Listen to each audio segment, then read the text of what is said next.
Hi, I'm John Bailey. Today we're going to talk about how homes used to be bought and what they have to do today and how the rules have changed. Years ago, one of the things that we used to do as a real estate broker, and I've been doing this for 36 years, a buyer would come in, we'd start talking about buying a home, we'd get in the car, we'd start driving around, they'd find a home that they'd like, we'd come back, we'd start making offers on the home, finally we'd get the thing worked out, contract accepted, then we'd go to the bank to make the application for the loan, and then all of us would begin praying. Now, we all need to keep prayer in our lives, of course, but we probably prayed a little bit more then than we do now because back then we didn't know. Even after all the documents were obtained and after all of the credit reports were run and after all the verifications of employment, deposit, everything else, then it was sent up the ladder to underwriting. And underwriting would start digging through all the files and everything else, and it was a mess. And sometimes it would take 30, 45 days once it got there, and you really didn't know that the home was sold until after you got final loan approval. Today we do things a lot different.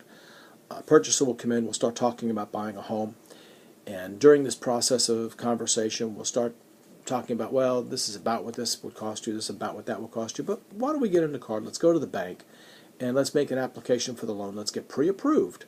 Then the bank can tell you, this is how much home you can afford, this is what your payments are going to be, we can estimate this for taxes and estimate this for insurance, and by the time it's all over, this is what your final payment is going to be. Okay, that's easy. I had a doctor tell me years ago that he wanted to buy a home and he wanted to finance as much as he could because he wanted to be able to write off the interest. And I said to him, well, please keep in mind that what you're doing, I said, you're giving the interest to the bank to keep from giving the taxes to the government. The end result is the money's still coming out of your pocket and going into somebody else's. And the thing is that you need to stop and worry more about what's in your best interest as opposed to buying it for the tax advantages of it.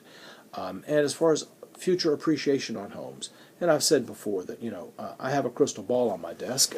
Matter of fact, there it is. It doesn't work for me. I'm not sure if it'll work for you, but I can't guarantee that you'll even get your money back, much less make a profit on a home. But all this compounded and put together, the most important thing is to be informed. The more information that you can gather, the more information that comes to you is really how you approach things when it comes to buying a home. Remember to get a hold of a real estate agent that is a member of the National Association of Realtors who subscribes to very high ethics. Thank you for your time.